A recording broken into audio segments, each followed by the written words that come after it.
Red Dead Redemption 2 is probably one of the most anticipated games of the year, yet strangely enough, we don't really know all that much about it.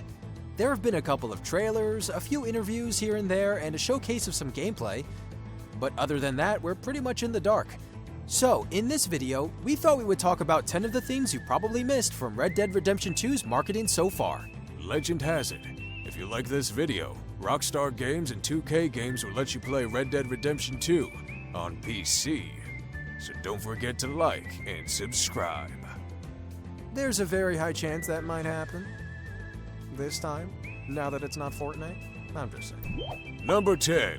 Structures evolve over time. Rockstar doesn't just make video games. Okay, well, they sort of do because it's their job and everything, but the games they make aren't just games in the end. They are entire worlds that players get lost inside, going on adventures and making memories that they never want to forget. It's hard to get fully immersed in a world that never changes. Like, there's only so many times you can push your horse through a town and get excited if it looks exactly the same. And it seems that Rockstar might understand that fear. During a very small segment of the Red Dead Redemption 2 trailer, where they explain how important our horse will be through the game, we can see a wagon of logs being pulled toward a structure in the background. This was the first hint that Rockstar gave to the fact buildings will change over time. I don't know if it's going to be based on time spent in the game or your progression through the Red Dead Redemption 2 story, but it seems that you might want to revisit old areas through your time in Red Dead Redemption 2 to see how things have changed over time. Rockstar have always talked about how they want to make this game in particular a living, breathing world, so it makes sense for them to create mechanics like this which are completely geared toward making the world of the game more immersive than ever. Number 9. A return to Euphoria. The Euphoria engine has been a mainstay of Rockstar games for a while now. To make it easy to understand, we'll say that Euphoria is a kind of physics engine, dedicated to making the reactions of people in the game world far more interesting than they would have been usually. In a lot of games, characters that get injured will either ragdoll or fall in pre-made animation. The Euphoria engine doesn't work that way.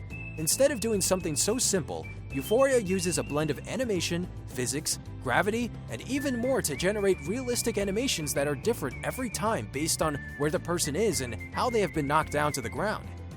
It was previously used in GTA 4, GTA 5, and even the original Red Dead Redemption, both for making people who were drunk in the game actually look like they were drunk, and for making sure people died in realistic ways instead of just crumbling into a boneless mass on the ground or staggering around in some animation that was cooked up in the studio. In Red Dead Redemption 2, the engine looks even more well-defined, with enemies stumbling and toppling to the ground as they get hit by bullets. Number 8. Fast travel through sleeper trains. Sleeper trains allow you to make long-distance train journeys, all the while having a nice and relaxing night's sleep. They let you arrive early at any location without the worry of being super tired because you haven't been able to sleep through the night. With the increase in train speeds that have occurred over the last century, and the fact air travel is becoming cheaper all the time, sleeper trains aren't really used as often anymore, but they were crucial in the times of the Old West. Rockstar has already talked about how they want fast travel within Red Dead Redemption 2 to be seamlessly integrated into the game itself, instead of having an option in the map menu that just suddenly takes you where you want to go.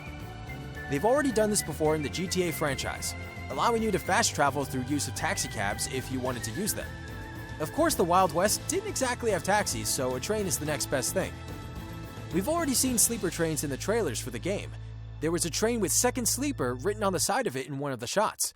So it's not exactly a major logical leap to say that there are probably going to be fast travel options in the game. Number 7. Interaction symbols. You're going to meet a lot of NPCs in Red Dead Redemption 2. The world of the game is littered with them, and when you meet them, they will have their own little lives programmed into them. Some of them will be witnesses to a crime, oftentimes your crimes. Others will be figures of authority, like cops or mayors of towns. And with some, you will be given a life or death choice.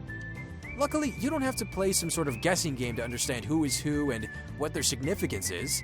Next to the name of all the characters in the games, there will be an icon. This could be a yellow dot, a red circle with a crosshair, and a red eye. The eye, obviously, indicates when somebody has seen you do something evil, a witness to one of your crimes. The crosshairs are figures of authority, like sheriffs or other types of cops.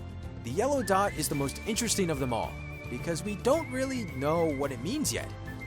The dot does show up when you have to choose to save or leave the man that you find hanging off the ledge in the trailer.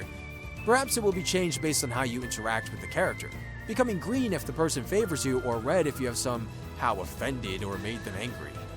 Number 6. Your camp gets hit by weather. Weather is a huge part of Red Dead Redemption 2, and not just for the aesthetics of the game. During one of the trailers, we see Dutch and Arthur on horseback making their way through thick snowfall, which almost comes straight up past the horse's legs.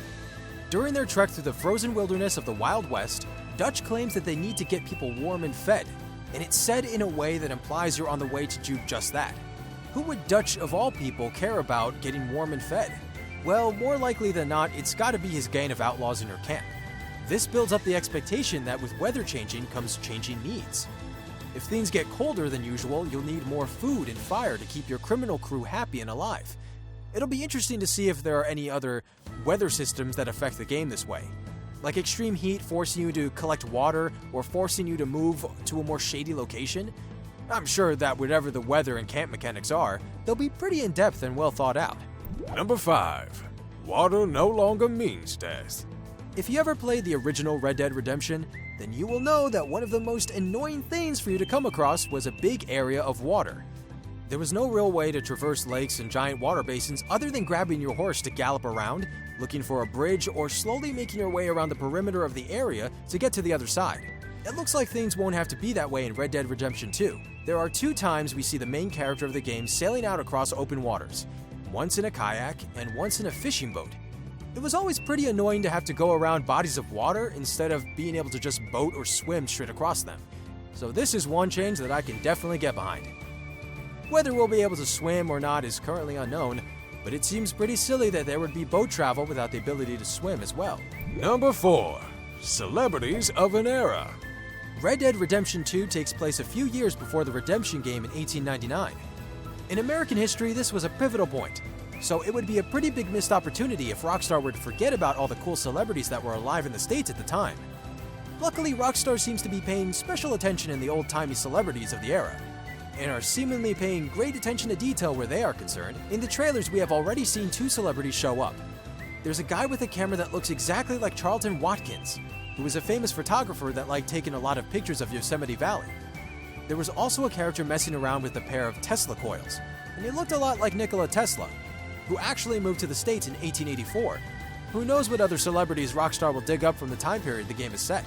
Number 3. The Rockstar Universe. Almost 2 years ago now, we got our first leaks regarding Red Dead Redemption 2, in the form of a leaked map that showed off a whole bunch of areas that we would get to play on. In this map, there was a name from another popular 2K games franchise that fans may be familiar with, New Bordeaux. This location is the setting of Mafia 3, and is entirely fictional. What is really interesting is the fact that Mafia 3 is developed by Hangar 13, and while both Rockstar and Hangar 13 have their games published by 2K Games, they are by no means the same company. So was this just a nod to another 2K franchise, or are Rockstar gearing up for some sort of combined gaming universe? 2K Battle Royale, anyone? That sounds terrible. Number 2. Timed Ps4 Exclusives. So far, we know for a fact that Red Dead Redemption 2 is being released on both PlayStation 4 and Xbox One. But if Sony had their way, the game would only be releasing on the PS4. Luckily for any Xbox users, that isn't quite the case. But that doesn't mean Sony aren't up to their own dirty tricks. In a move that is pretty similar sounding to Call of Duty on the PS4, players on PS4 will be able to access select online content before their Xbox One counterparts. It sucks to be an Xbox fan if you're also looking forward to Red Dead Redemption 2's online content, and we can only hope that the delay between consoles isn't a full month like it is for Call of Duty. I'm a PS4, guys. Yeah, sorry. Number 1. The Marstons are back. Since the very first trailers of Red Dead Redemption 2 surfaced online, rumors were flying that we would be seeing the return of some pretty familiar faces. Abigail and Jack Marston, the wife and son of the main character in the last Red Dead Redemption game, had been speculated since the very beginning, and their presence in the game was basically confirmed by the most recent gameplay trailers. At one point in the trailer, you can very clearly see a woman and a young boy sitting around a campfire, and you see the same pair in the camp later on. And they look exactly like Abigail and Jack. This will probably factor in pretty heavily to the story of the game, And who knows, we might even end up seeing the main character of the original Red Dead Redemption come back as well, considering it's actually a prequel and not a sequel. So that was our list on the 10 of the things you probably missed from Red Dead Redemption 2's marketing so far. Are you looking forward to the game? Did you already know anything on our list so far? Make sure to comment down below, leave a like on the video, and subscribe if you want more content like this. Also, Red Dead Redemption 2 on PC. There you go. You're welcome. Partner.